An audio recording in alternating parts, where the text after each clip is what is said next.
Hello everyone, আজ তোমাদের সাথে শেয়ার করে নেব দুর্দান্ত স্বাদের একটা রেসিপি। তো তোমরা দেখতেই পাচ্ছ, এটা ইডলি সাম্বার আর তার চাটনি।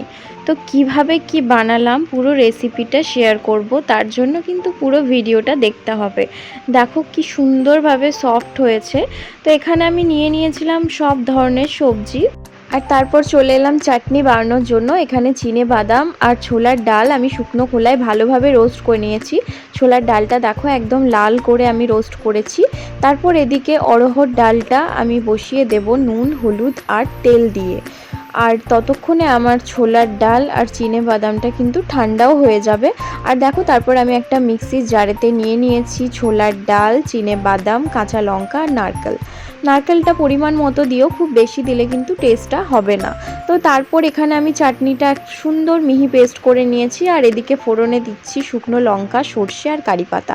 সেই ফোড়নটা আমি চাটনির মধ্যে দিয়ে ভালোভাবে মিক্স করে নিয়েছি।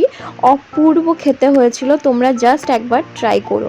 তারপর দেখো আবার আমি কড়াইতে তেল দিয়ে শুকনো লঙ্কা, সর্ষে আর কারি পাতা আর একটুখানি হিং দিয়ে আমি একটু বড় সাইজের পেঁয়াজ কুচিয়ে রেখেছিলাম, সেটাকে দিয়ে দিলাম। তারপর এখানে গ্রেট করা আদা দিয়ে দিলাম, আর তারপর টুকরো করে কেটে রাখা টমেটো দিয়ে দিলাম। আর তারপর আমি সমস্ত সবজিগুলো দিয়ে দিলাম। এখানে আমি সবজি নিয়েছিলাম লাউ, পেঁপে, কুমড়ো আর গাজর। তো এগুলোকে খুব ভালোভাবে আমি কষিয়ে নেব। তারপর দেখো একটু কষে আসার পর আমি এখানে নুন আর হলুদ মিক্স করেছিলাম। তারপর সবজিটা খুব ভালোভাবে কষে গেলে আমি সাম্বার মশলা অ্যাড করে দিয়েছিলাম। তো এই সাম্বার মশলা তোমরা রেডিমেড যা ব্র্যান্ডের নিতে চাও নিতে পারো, খুব ভালো হয়। আমি এভারেস্টেরটা ইউজ করেছি, খুব ভালো গন্ধ বেরোয়। তো দেখো তারপর আমি আবার ডালের সাথে আবার সবজিটাকে আমি 2টো সিটি দিয়ে নিলাম, যাতে আমার সবজিটা খুব ভালোভাবে সেদ্ধ হয়ে যায়। তারপর আমি আবার কুকার থেকে কড়াইতে ট্রান্সফার করে নিয়েছি। আর এখানে একটুখানি তেঁতুল গোলা জল দিলাম, তোমরা তোমাদের টেস্ট অনুযায়ী দিও। তারপর টেস্ট ব্যালেন্স করার জন্য একটুখানি গুড় দিয়ে নিলাম। আর এদিকে দেখো আমি গিটসের প্যাকেটটা নিয়ে এসেছি ইডলি বানানোর জন্য, চালের গুঁড়োটা।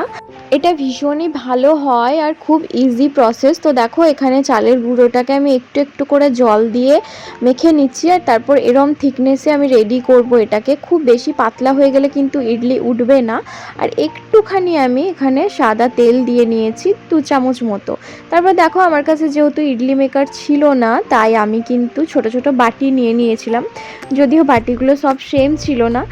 তারপর বাটিগুলোতে ভালোভাবে তেল মাখিয়ে নিয়েছিলাম। তারপর এইভাবে একটু একটু করে দিয়ে আমি বসিয়ে দিয়েছিলাম।